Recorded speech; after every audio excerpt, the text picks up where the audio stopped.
Ketika motor ini dipakai di jalan raya maka akan terasa goyang. Dan cara ceknya seperti ini, digoyang-goyang. Dan saat dinaiki pun tidak nyaman karena goyang di bagian belakang. Itu sudah memastikan bushing armnya sudah rusak. Kemudian faktor lain, saat atau ketika jalan motor terasa goyang bisa dari mur roda belakang kurang kencang biasanya, dan hal tersebut sudah sering terjadi. Pada kasus ini motor Honda Vario. Kita buka dulu baut atau mur as bushing armnya. Kemudian asnya dikeluarkan sampai keluar semuanya. Kalau dulu untuk membuka bushing arm ini dengan cara dipukul, biasanya pakai bekas as shock breaker depan motor Matic. Itu dulu. Kalau sekarang habis sudah dihujat. Nah, kalau sekarang lebih mudah karena sudah ada alat untuk membuka bush armnya. Bisa beli di marketplace. Dan salah satunya alat seperti ini.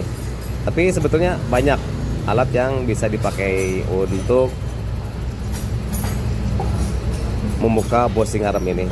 Tidak hanya satu alat ini saja. Nah, kemudian pasang bagian pendorongnya di bagian dalam, lalu kemudian ditarik keluar, nanti bakal keluar bushingnya. Dan ini sangat memudahkan pekerjaan mekanik, sekaligus tidak merusak armnya. Karena banyak kejadian ketika buka bush arm ini, si armnya itu patah. Ada yang kejadian seperti itu. Terus saja tarik sampai keluar. Dan cara seperti ini sangat aman sekali.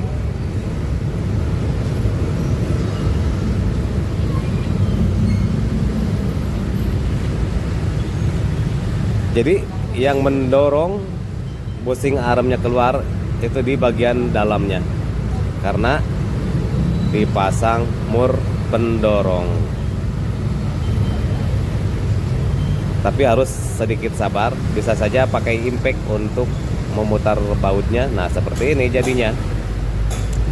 Kemudian untuk pasangnya juga sama. Murnya disimpan di bagian dalam termasuk bushingnya. Lalu kemudian ditarik dari bagian luar seperti tadi. Nanti setelah pas baru dilepas trackernya. Tapi sebelumnya, sebelum bushingnya dipasang, sebaiknya diolesi dulu oli atau stemplet. Nah, seperti ini dipasang dulu bushingnya dari bagian dalam, kemudian trackernya dipasang dari luar, dan untuk pendorongnya dipasang di bagian dalam seperti saat membuka bushing tadi. Begitu teman-teman ya. Jadi jangan khawatir kalau ini bakal rusak atau patah armnya. Malahan yang ada rusak trackernya. Seperti itu. Terus saja tarik seperti di video ini. Dan ini adalah merupakan yang paling sederhana untuk membuka bushing armnya.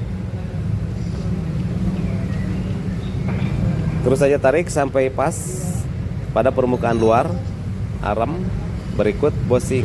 Nanti kalau sudah rata permukaannya dengan bushing armnya, maka trackernya dicabut. Ini ganti yang sebelah kanan.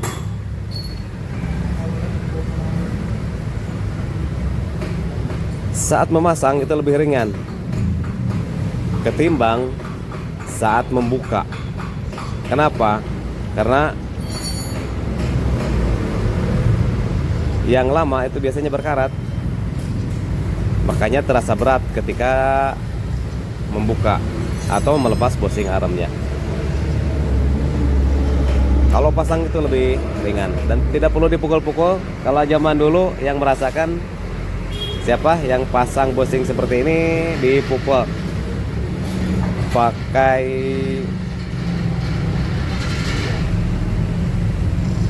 as shockbreaker depan yang bekas biasanya dulu. Tapi kalau sekarang enggak. Setelah pas dilepas saja, cek dulu apakah sudah pas atau belum. Kalau kurang ya tarik lagi. Nah, seperti ini. Kemudian ini yang sebelah kanan ya, sebelah kiri. Lupa. Ini sebelah kiri. Kebetulan tadi videonya kurang jelas karena cahaya juga. Dan prosesnya sama juga seperti yang tadi. Pasang dulu mur pendorong bosing dari bagian dalam, kemudian pasang tracker dan baut. Setelah itu tarik keluar.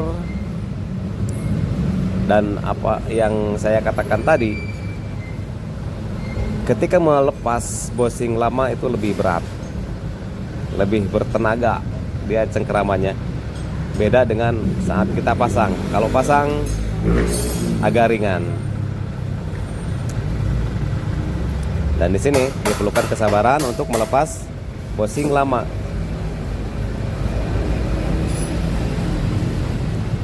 Dan untuk alat ini, meskipun saya tidak diberi apa ya, ya itulah endorse ya sama alat ini, tapi teman-teman bisa beli di marketplace banyak. Ini sangat murah sekali, memudahkan dalam pekerjaan, bisa dikerjain di rumah sendiri, bisa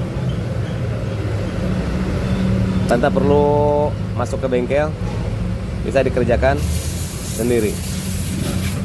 Untuk tutornya banyak ya di channel-channel lain.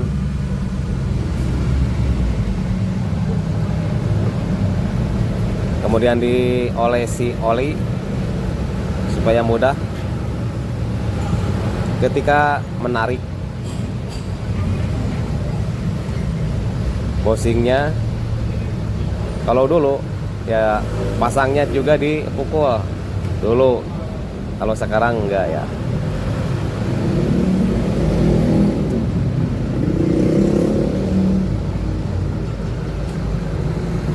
Terus saja.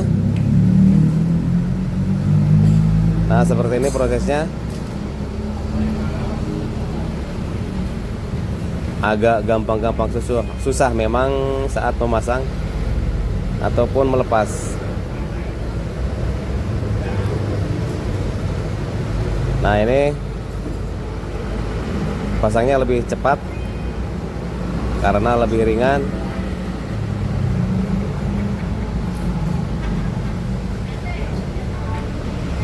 Sekali lagi untuk alatnya bisa menggunakan alat lain. Tidak hanya pakai tracker seperti ini, juga bisa sebetulnya.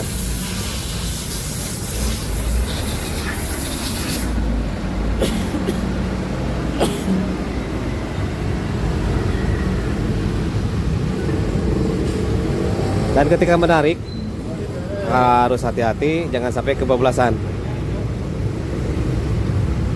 Biasanya kalau terus ditarik kebablasan dan airnya agak susah juga untuk meratakannya. Kemudian setelah ini pasang lagi asnya.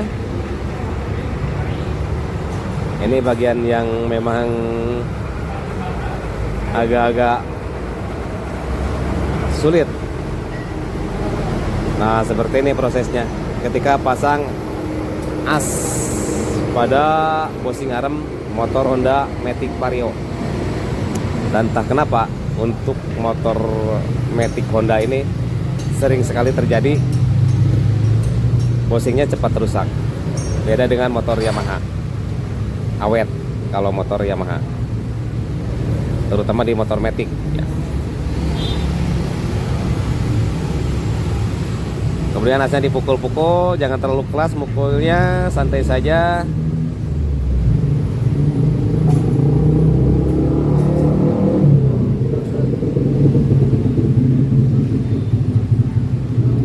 Setelah lubangnya pas, baru pukul lagi. Dan terakhir pasang mur as bosing armnya. Selesai sudah. Itulah rangkaian dari video ini, cara pasang bosing arm motor Honda Vario. Semoga bermanfaat.